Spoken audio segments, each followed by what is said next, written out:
আচ্ছা, আমি কি বায়না করেছি যে আমায় পাটনায় বেড়াতে নিয়ে চলো? বলিনি তো।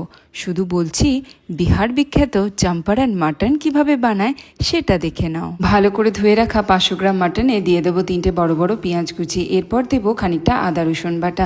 তোমরা চাইলে এর সাথে কাঁচা পেঁপে বাটাও একটু দিতে পারো। তারপর দিয়ে দেবো কয়েকটা কাঁচা লঙ্কা, গোটা গরম মশলা আর নুন, হলুদ গুঁড়ো, লঙ্কার গুঁড়ো তো দিতেই হবে।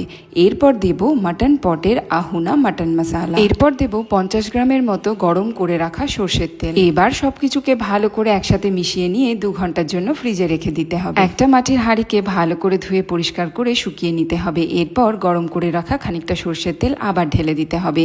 এরপরে দিয়ে দেবো ম্যারিনেটেড মাটন আর তার সাথে 2টো গোটা রসুন। হাঁড়ির ঢাকা বন্ধ করে প্রথম 5 মিনিট একটু জোর আছে এবং তারপর যতক্ষণ না মাটন নরম হচ্ছে ততক্ষণ পর্যন্ত রান্না করতে হবে। শেষে কিছুটা ধনেপাতা কুচি ছড়িয়ে দিলেই বিহার বিখ্যাত চম্পারন মাটন কিন্তু একদম তৈরি। পেঁয়াজ আর মাটন থেকে কিন্তু বেশ খানিকটা জল বেরোবে, কিন্তু তারপরেও যদি দেখো যে মাংসটা শুকনো হয়ে যাচ্ছে তাহলে অবশ্যই একটু গরম জল যোগ করবে। এতে মাংসটা ভালো সেদ্ধও হবে আর তলায় লেগে যাওয়ারও ভয় থাকবে না। একটা ছুটির দিন দেখে হাতে বেশ কিছুটা সময় নিয়ে রান্নাটা শুরু করো। যাই হোক, গরম ভাত দিয়ে খেয়ে জানিও কেমন লাগলো তোমাদের।